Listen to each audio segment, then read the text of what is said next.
Como acontece que os romanos tardios pareciam tão drasticamente diferentes dos romanos anteriores? Como acontece que a roupa dos romanos tardios mudou tanto que de fato um romano do ano 50 depois de Cristo nem mesmo reconheceria um romano do ano 400 depois de Cristo como sendo um romano? E não apenas a roupa mudou tão drasticamente, mas também o equipamento militar dos soldados romanos. Um legionário romano tardio parecia muito diferente de um legionário romano inicial. Mas por quê? O que havia acontecido? E também quando isso aconteceu? Por que os romanos de repente começaram a usar roupas diferentes e diferentes tipos de equipamentos militares? Vamos tentar descobrir. Uma coisa que é frequentemente mal representada em praticamente todos os filmes ou outras mídias que ocorrem no final do Império Romano é que as roupas e armaduras são quase sempre retratadas de maneira errada. Sempre vemos soldados e civis com aparência muito romana, vestidos de uma maneira que reconheceríamos imediatamente. Os civis usam a toga ou uma túnica de manga curta, e claro, sem calças. E os legionários usam os famosos escudos retangulares chamados scutum, a lança de arremesso chamada pilum. Então o estilo de capacete imediatamente reconhecível, a famosa lorica segmentata, a armadura romana segmentada. E claro, sem calças, mas sandálias. E claro, a curta espada romana, o gládio. Estes são os romanos que conhecemos e amamos. Mas neste vídeo aqui eu queria chamar a atenção para o fato de que os romanos tardios, na realidade, usavam coisas bastante diferentes dos romanos antigos. Apenas como um resumo muito rápido do vídeo. Os civis usavam um estilo romano tardio de túnica, a túnica manicata. Então, fora da minha cabeça, o pileus panônicos. Então, muitas vezes um tipo de capa ao estilo grego, chamada chlamys, que era presa ao lado muitas vezes por uma escova, a fíbula. E eles usavam calças com bastante frequência. Havia também outros tipos de vestimentas, como a painula, algum tipo de casaco, e a toga ainda era usada por senadores e altos funcionários mesmo no século V depois de Cristo e até mais tarde. Os soldados, por outro lado, também parecem profundamente diferentes em 480 do que 300 anos antes, no tempo do imperador Trajano. Por volta de 180, eles usariam um tipo de elmo romano tardio. Existem vários tipos diferentes desses capacetes, geralmente denotados pelo local onde foram desenterrados em escavações arqueológicas. Ao contrário dos capacetes romanos anteriores, o crânio do elmo de crista foi construído a partir de mais de um elemento. Os capacetes ricos romanos podem ser classificados em dois tipos de construção de crânio, bipartido e quadripartido, também referidos como tipo intercesar e tipo Berkazovo, respectivamente. Capacetes Berkazovo começaram a ser usados no início de 310 depois de Cristo. O capacete de Budapeste provavelmente é dos anos 360 ou 370 depois de Cristo. Depois temos o tipo de capacete Concheste do início dos anos 400 depois de Cristo.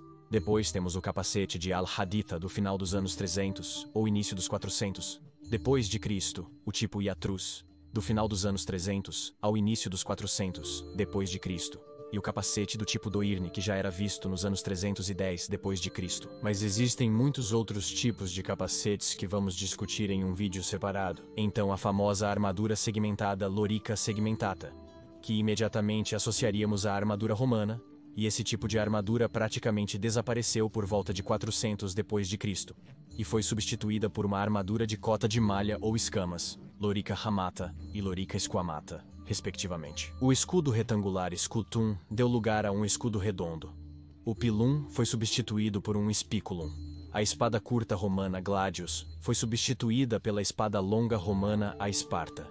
E os legionários começaram a usar calças longas em comparação com seus antecessores. Mas agora para a importante questão de como e por que não apenas as roupas, mas também a armadura mudaram tão dramaticamente e tão profundamente, e quando exatamente isso ocorreu, os bons tempos do Império Romano duraram cerca de 200 anos. Este intervalo de tempo é referido como a Pax Romana, desde o início do reinado do imperador Augusto até a chegada da peste antonina, em meados dos anos 160. Nós chamamos esses quase 200 anos de Idade de Ouro de Roma. Mas já durante o reinado de Marco Aurélio e seu co-imperador Lúcio Vero, o império se viu diante de ameaças excepcionais. Milhões de romanos morreram devido a uma doença brutal, que agora acreditamos ter sido um vírus de varíola. E devido à consequente escassez de mão de obra, os bárbaros do norte foram pela primeira vez capazes de invadir as fortificações de fronteira romano-limas e saquear e pilhar cidades em seu caminho. Eles puderam ser repelidos, e a paz foi restaurada. Mas este já foi o primeiro tiro de aviso para o Império Romano, que a ameaça bárbara das tribos germânicas só deveria piorar no futuro. E de fato, já como consequência naquela época, veríamos as primeiras mudanças no equipamento militar. A espada longa, a Esparta, era usada cada vez mais em vez do gládio, porque cortar agora era mais necessário do que perfurar nas lutas contra os ferozes germânicos. E a diferenciação entre legiões e tropas auxiliares começou a se confundir cada vez mais. Além disso, por causa da produção e manutenção mais fáceis, as armaduras de cota de malha e escama começaram a ser usadas com mais frequência, ao lado da armadura segmentada, que ainda continuava a ser usada, mas cada vez menos frequentemente. Também já é como uma reação a essa crise que o escudo oval passou a ser mais usado em vez do antigo escudo retangular, cujo uso foi descontinuado em algum momento no final do século III depois de Cristo. Ainda assim, apesar dessas mudanças, na primeira metade do século III, o exército romano ainda parecia o que chamaríamos de bastante romano, com equipamentos ainda parecendo em grande parte os dos tempos imperiais anteriores. Até mesmo as pessoas em si, os civis, ainda usavam em grande parte as antigas túnicas e vestimentas romanas, que identificaríamos como romanas. Mas então veio a crise do século III.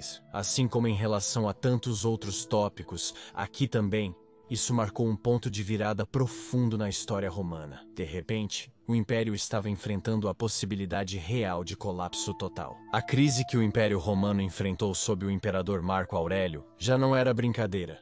Mas a crise do século III foi ainda mais devastadora. O Império estava sob ataque de todos os lados por diferentes inimigos externos. Havia constante guerra civil e inúmeros usurpadores. Havia outra doença brutal assolando, a praga de Cipriano. E para completar, o Império então até se dividiu em 3 partes. Parecia realmente ruim. Olá, queridos amigos da história romana tardia. Sou eu, Sebastian, o criador e a pessoa por trás de Majorianos. Peço desculpas por esta breve interrupção, mas queria pedir a sua ajuda para apoiar Majorianos e apoiar o canal para que possamos manter Majorianos, um canal sobre a história romana tardia.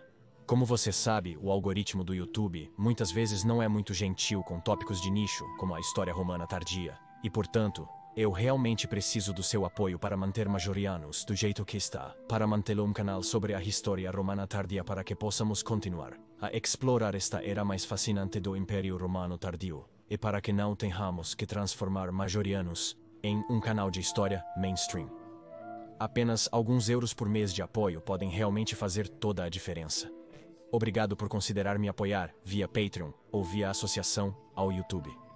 Não posso agradecer o suficiente a vocês. Agradeço do fundo do meu coração. O próprio Majorian estaria orgulhoso.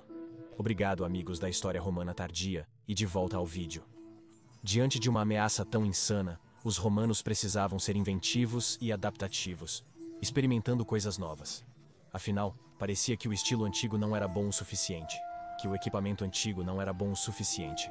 E então os romanos começaram a incorporar designs dos próprios inimigos que enfrentavam. É muito provável que muitos dos designs de capacetes romanos tenham sido introduzidos pelas várias tribos germânicas que os romanos enfrentaram na fronteira norte do Império. E cada vez mais, as tribos germânicas eram contratadas como os chamados foederati, basicamente mercenários pagos a serviço de Roma. É muito provável que, desta forma, mais equipamentos militares germânicos encontraram seu caminho para o exército romano, começando assim a influenciar o equipamento romano de maneira notável. Podemos supor que isso começou nos anos 270 e 280 no máximo. Além disso, Illyricum começou a se destacar como o principal campo de recrutamento do Império. Os ilírios eram combatentes ferozes, e portanto, mais deles foram recrutados para as fileiras do exército romano. Na verdade, em algum momento, os ilírios se tornaram a espinha dorsal do exército romano, se quiser. Naquela época, os imperadores das províncias danubianas eram proeminentes, e certamente trouxeram seu estilo com eles. E assim, certamente, algumas das mudanças no equipamento militar, mas provavelmente também na roupa, podem ser atribuídas a essa influência danubiana e ilíria. Certamente não é coincidência que, de repente, no final dos anos 200 e início dos 300, o Pileus Panônicos apareceu repentinamente como a moda de chapéus preferida, este famoso chapéu romano tardio, que, como você pode derivar do nome, veio da província de Pannonia, que faz fronteira com a parte norte de Ilírico, e é a província danubiana, que se viu atacada mais frequentemente por diferentes inimigos externos de Roma. Portanto, a influência combinada de mais recrutas ilírios e imperadores danubianos, e então também mais contato com as tribos germânicas, e mais recrutamento de tribos germânicas para as fileiras do exército romano, causou compreensivelmente uma grande mudança no equipamento militar e vestuário romano. Cada vez mais, os romanos começariam a usar calças. A túnica manicata tornou-se mais difundida, assim como outros tipos de, até então, vestimentas estrangeiras. O que costumava ser denunciado de repente se tornou moda. Mas não apenas as tribos germânicas, mas os sármatas, e até mesmo os persas influenciaram os romanos. Alguns tipos de capacetes são atribuídos à influência sármata e persa, e certamente até mesmo os próprios imperadores, à medida que entravam continuamente em contato com os persas, provavelmente incorporaram alguns elementos orientais em seu séquito imperial. Não é coincidência que os eunucos foram vistos com muito mais frequência a partir dos anos 300, e que os imperadores começaram a usar vestes e diademas mais extravagantes e ricamente decorados nesse período também. Então, os germânicos foram estabelecidos com mais frequência no próprio império. Por exemplo, o imperador Julian estabeleceu muitos francos dentro das fronteiras do império, e o imperador Constantino já havia recrutado grandes quantidades de francos para o exército romano. Portanto, eles naturalmente influenciaram os romanos em suas roupas e em relação ao seu equipamento militar. Portanto, não devemos nos surpreender ao ver o final do século III como o grande ponto de virada do Império Romano em relação à aparência estilística. O império quase caiu, e só foi salvo através de uma série de imperadores muito capazes. Pode ser muito bem que o choque psicológico da população romana também os levou a buscar mudanças, a querer mudar e a experimentar coisas novas, na esperança de que essa mudança possa prevenir tais desastres no futuro. Talvez seja por isso que eles estavam mais abertos a aceitar novos estilos de roupas e a implementar mais prontamente diferentes equipamentos militares e estilos de armaduras dos inimigos em seus próprios exércitos, porque perceberam que talvez os velhos métodos não fossem mais adequados nesses tempos difíceis. E, portanto, começaríamos a ver essa mudança na aparência dos romanos, tanto em relação aos civis, quanto em relação ao próprio exército romano, a partir de meados do século III em diante. Certamente foi uma mudança gradual e de maneira alguma abrupta, mas podemos imaginar que você veria cada vez mais frequentemente o tipo de unidades do exército romano tardio e de roupas civis, e cada vez menos o antigo. Por volta de 350 d.C., você provavelmente ficaria surpreso ao ver alguém usando uma armadura lorica segmentata. Elas provavelmente já haviam caído completamente em desuso naquela época, embora, é claro, ainda pudessem ser usadas por alguns tradicionalistas obstinados, mas isso é pura especulação. O mesmo vale para as roupas civis. Quanto mais Roma tentava combater seus inimigos externos, mais percebia que tinha que se tornar mais parecida com eles para sobreviver. E de fato, isso funcionou notavelmente bem por um longo tempo. Não é coincidência que o século IV foi mais estável em comparação ao caos do século III.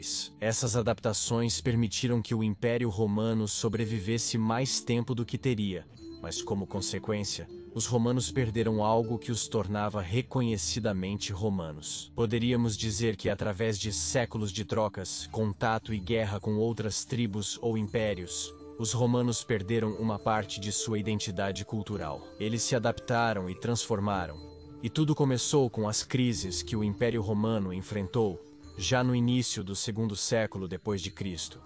Mas então realmente acelerou na parte final da crise do terceiro século, a partir de 270 depois de Cristo. Alguns imperadores tentaram contrariar isso, por exemplo, emitindo proibições sobre tipos de roupas, como calças, o que aconteceu algumas vezes a partir de 300. e 99 depois de Cristo, mas sem sucesso. Até então, é claro, já era tarde demais para mudar essa tendência. Os próprios romanos já haviam mudado tanto e não havia mais volta. Se você quer aprender mais sobre esse tópico, eu recomendo fortemente o livro Equipamento Militar Romano de M.C. Bishop e J.C.N. Colston, que também serviu como base de pesquisa para partes deste vídeo.